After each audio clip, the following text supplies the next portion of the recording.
Hello there, friends. Thanks for joining. This is a lecture, a discussion on the cash flow statement. Okay, so this is our sixth pre-recorded lecture, topic 6, cash flow statements. So thanks for joining. Let's jump into it. Taking a step back for context, a couple of topics ago, we learned that the big 3 financial statements were the balance sheet, the cash flow statement, and the personal budget. In our last meeting, we covered the balance sheet, and today we're going to jump into the cash flow statement. Okay, this is a really important document. They all are, but this one is really important because, as we've demonstrated, and as I'm going to keep hitting over and over again, we have to run cash flow positive. And the only way to, 1, know that you're running cash flow positive, 2, if you're not running cash flow positive, get there. And 3, if you are running cash flow positive, find ways to do even better by identifying potential leaks and cash outflows that you can minimize. The only way to have that information to make good decisions is with the cash flow statement. Okay? So it's an important document, and you're going to be preparing a couple over the next few months as a part of your grade. The cash flow statement summarizes the total amounts that have been received and spent over a period of time, usually that period of time being a month or a year. Okay, so let's break that down. Number 1, reminder, the cash flow statement is a flow document. It is not a snapshot that tells you your asset base on one day. No, the cash flow is a flow statement. It shows the activity over a window of time. In the case of this, it tells you the flow of money coming in, money received, called cash inflows, and money spent, money put out, called cash outflows. Okay. Ultimately, this statement is a way to summarize where your money has come from, which for most people is pretty easy to know. I mean, if you have a job and a salary, you know what your monthly is, but most critically, where it's gone out to. And that is oftentimes where many people are not really at all aware. Until they do their first cash flow, they really have no idea where their money is going to. If you want to do a little thought experiment, pause the video right now and make a quick list and just give a rough estimate of how much you think you spend in a given month and the rough categories of that spending. If you want to do it, pause the video, do that, and then hold on to that little summary, that little estimate until you do your first cash flow. I'm pretty certain you're going to be pretty surprised by the variance between where you think your money goes to and where it actually goes to. Okay? The cash flow statement, it should be noted, is prepared on a cash basis. And I mention this as opposed to an accrual basis. In accounting, you can measure flows by a cash basis or an accrual basis. The cash flow statement, we're going to prepare it based on a cash basis, which means that we are only going to count transactions in which actual money in and actual money out occurred. So I'll give you an example. Suppose that it's currently September. Suppose that in September, I pay my renter's insurance for 6 months. Because I paid 6 months out and I paid it in cash, I'm going to put the entire amount of outlay in my September outflows. Let's say that hypothetically, my payment's going to be $120 for 6 months. That's $20 a month. I do not put $20 in September and $20 in October and $20 in November, etc. No. Instead, even if you're prepaying for something, you put down cash basis numbers, actual numbers received and spent in the month it happened, okay? That's an important technical thing, but it's a way to make sure that you keep yourself straight and you record properly. A cash flow statement has 3 components. Component number 1, income. This is all the cash, the money coming in.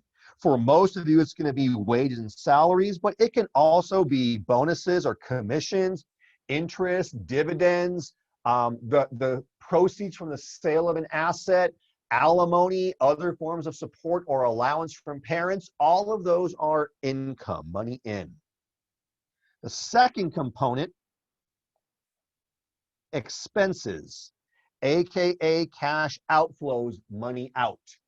This is the money that goes to your living costs, to your taxes, to your asset purchases, to chipping away at your debt, and all the other little forms, some big, some small, some obvious, some hidden, all the other forms that cash outflows take.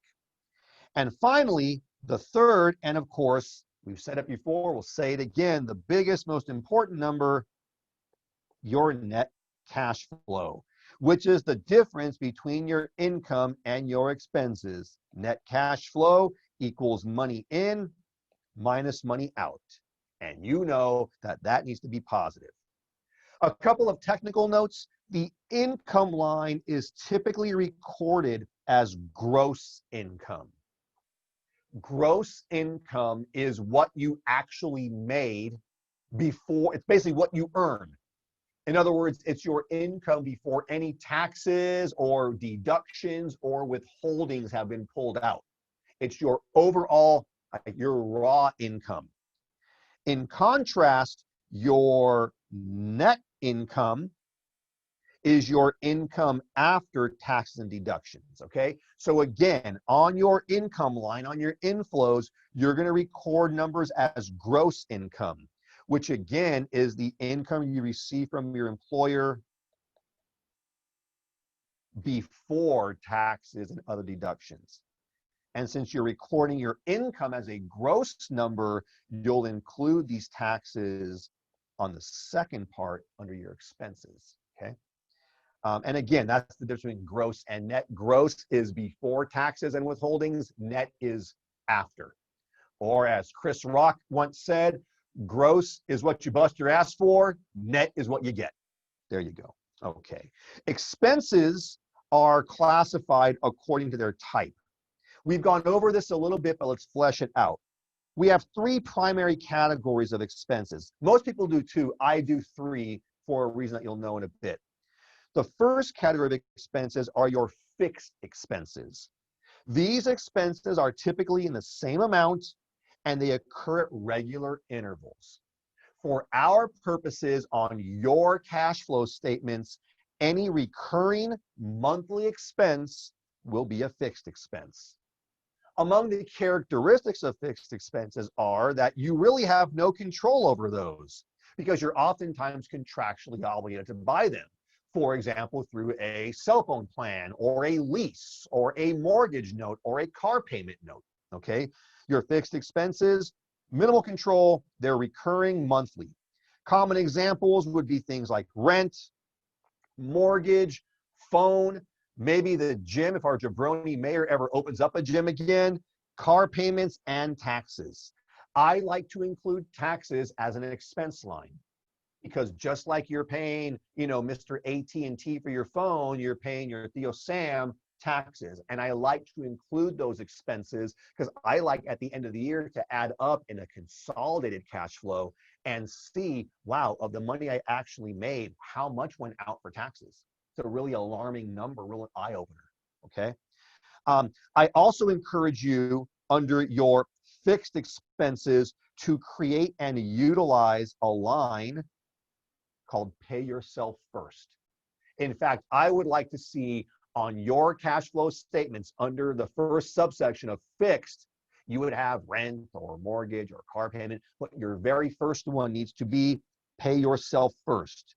And this is where I want you to indicate the money that you commit to setting aside every month.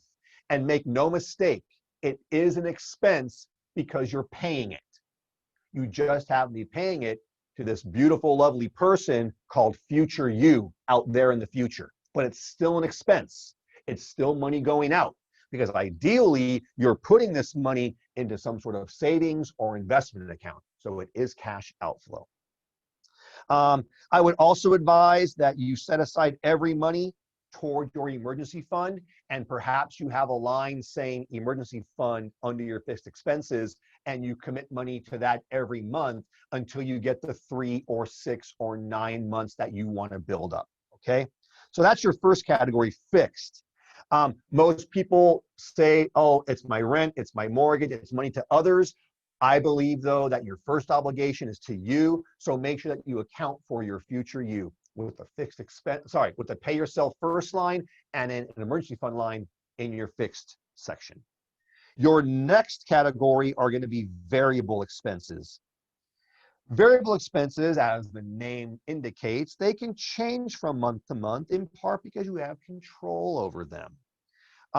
What you're going to want to do is create some common categories, though, that work for you so that you can have a nice, clean, simple, systematic approach to tracking. Some common categories would be food, transportation, entertainment, utilities. You get the idea.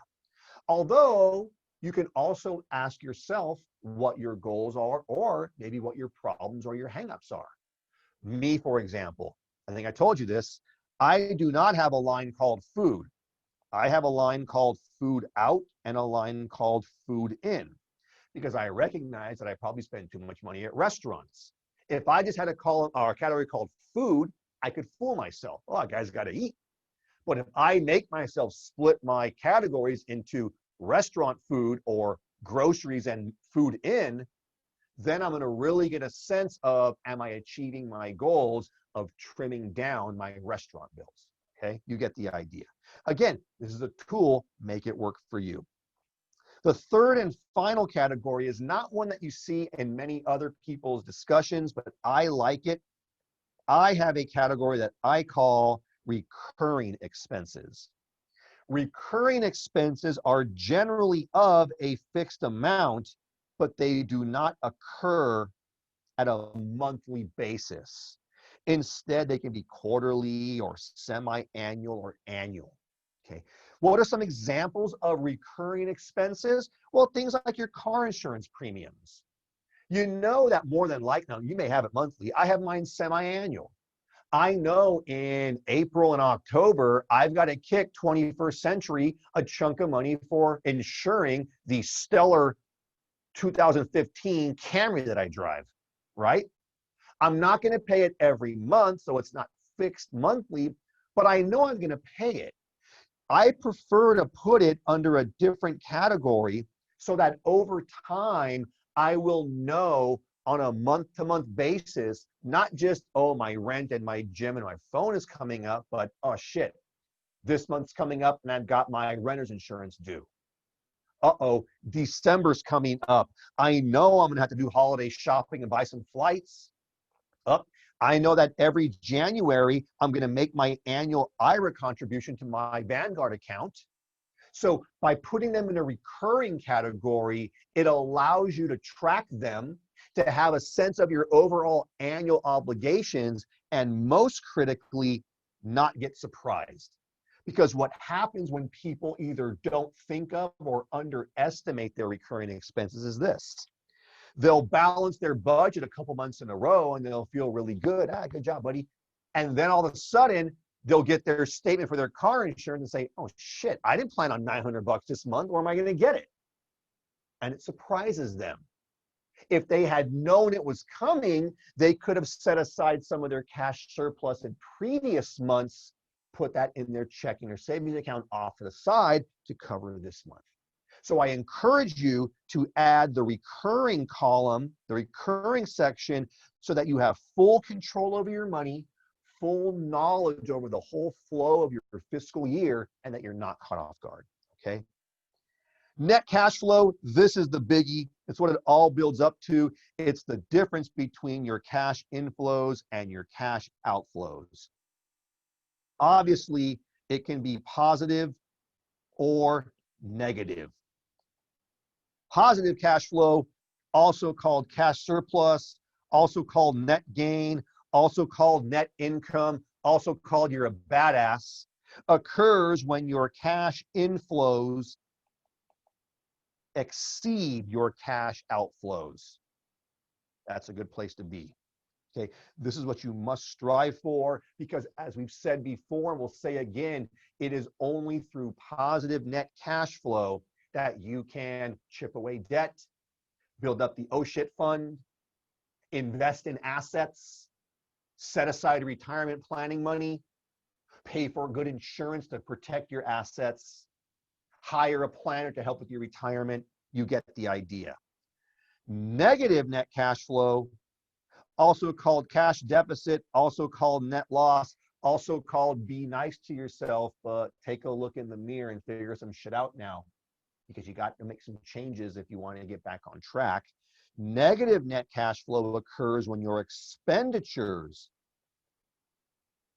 exceed your cash inflows, and this must be avoided. Okay, the only ways that you can reconcile a negative cash flow month are to borrow, dip into your savings, raid your oh shit fund, or sell your investments, or God forbid, tap into your retirement funds, all of which reduce your net worth, really impact your financial future. And if you make an unqualified draw from a retirement plan, could also subject you to an additional tax burden. So it's a lose, lose, lose, okay? Remember, your cash flow statements will directly impact your balance sheet. And therefore, that's a way of saying that your day-to-day budget decisions, those tiny disciplined choices to buy that or not buy that, will over time accrue and strongly influence your wealth, okay? Final thing, just like we did with balance sheet, we have a couple of great ratios that you can track. Those ratios will help you to see if you're making progress, identify any maybe red flags before they actually bite you in the ass. And it's just good to be thinking about your numbers. What are the 4 key cash flow ratios? Number 1, your savings ratio. And your savings ratio is your savings during the period. All of these ratios, because they're flow ratios, are tied to a period of time. I won't write it, but they're tied to a period of time. Your savings ratio is your savings during the period divided by your disposable income, which is your income after your taxes.